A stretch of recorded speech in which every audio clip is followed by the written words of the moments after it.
Okay, good evening. This is Professor David J. De Los Reyes. I will try to solve a simple problem tonight. It's just a solution of x and y. Okay, let's proceed. We are given the equation y equal to the natural logarithm of x squared plus 3, equation number 1.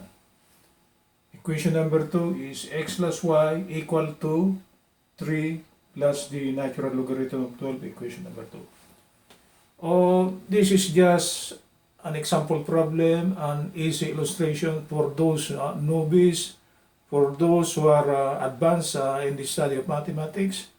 This is not for you guys, this is for the newbies one. Okay, let's proceed. We are given equation number 1 and number 2. Find x and find y. Okay. The first equation involves a logarithmic equation. The second equation is actually a linear equation in x and y, so this should be a straight line. The first equation is actually a logarithmic one. Okay, let's proceed with the solution.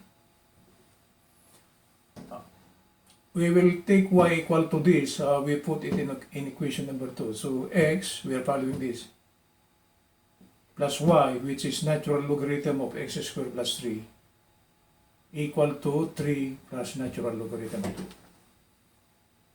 Okay?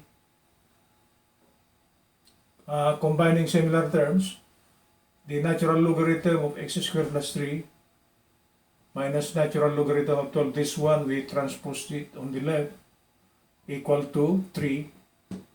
We maintain the 3 on the right, we place this one on the left. This is minus x. The left hand side will be natural logarithm of the logarithm of a difference is actually the logarithm of a quotient. So this will become the natural logarithm of x squared plus 3 over 12 equal to 3 minus x. Take the antilog of both sides.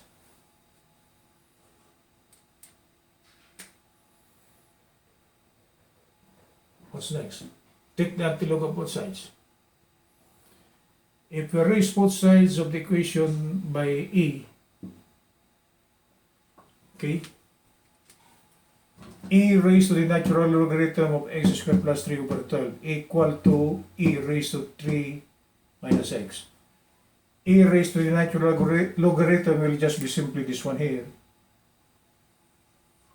This will cancel out, so this will be gone, right? And the right hand side, it will be e raised to 3 minus x. So actually, we take the antilog of both sides. And simplifying further, x squared plus 3, 12 times this, we transpose it on the left, minus 12 e raised to 3 minus x equal to 0. We are now given this quadratic equation plus an exponential thing. So actually this is an abnormal equation, and we cannot solve this one by using the normal methods.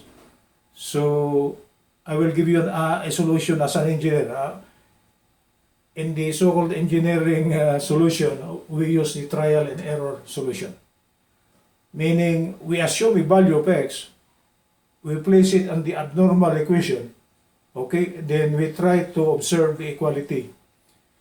If what comes out in the equality will be an equality, our assumption for the value of x will be fine. Okay, we will assume for the meantime that the value of x is equal to 3. So if we assume value of x equal to 3, we put it here. This will become 3 squared plus 3 minus 12 e raised to 3 minus 3.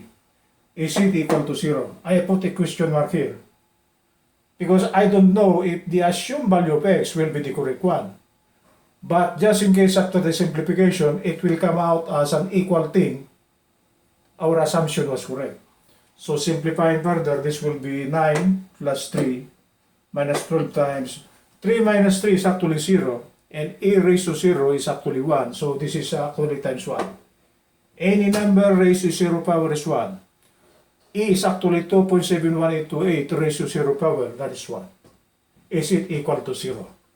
I always place the question mark over here because I don't know if it will be an equality.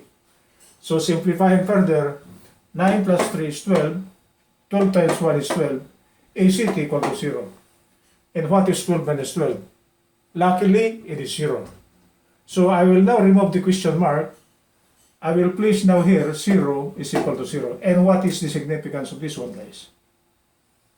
The meaning of this is that our assumed value for x was correct. So there's no more so-called hardship in the solution of this. Our first assumption was correct, so that's the solution. So the value of x now will be equal to 3.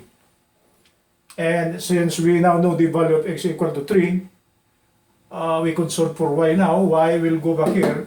It will be the natural logarithm of 3 squared is actually 9 plus 3, or y is equal to the natural logarithm of 12. The natural logarithm of 12, I don't have the calculator here. It will be approximately 2.5.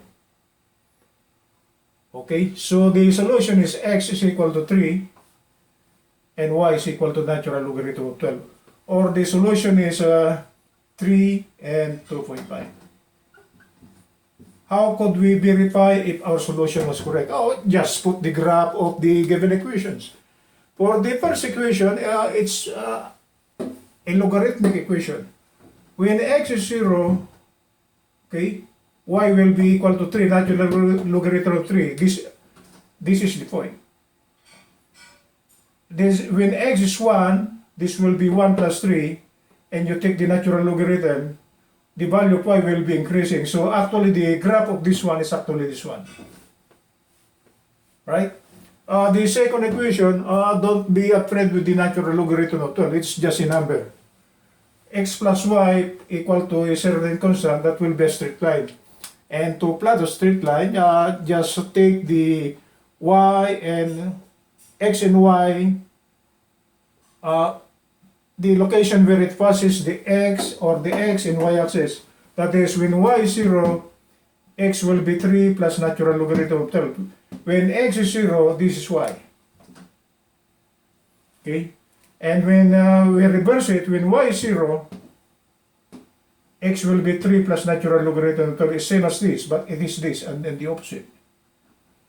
So meaning this straight line passes through this point here and this point. So to place the graph of that one, just get your straight rule, then plot your straight line. And actually the intersection of the first curve, which is y equal to the natural logarithm of x squared plus 3, and the intersection, and its intersection with respect to the straight line is actually this one. And the coordinates is this one is actually 3 and 2.5. 2.5 is a natural logarithm of 12. So our solution is actually correct.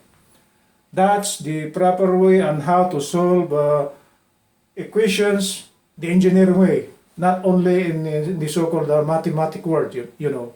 Because to verify the validity of our answer, you could verify it by using the graph. So the solution 3 and 2.5 is actually correct, meaning x is equal to 3, y is equal to the natural logarithm of 12. It is correct. Good evening, Los Angeles.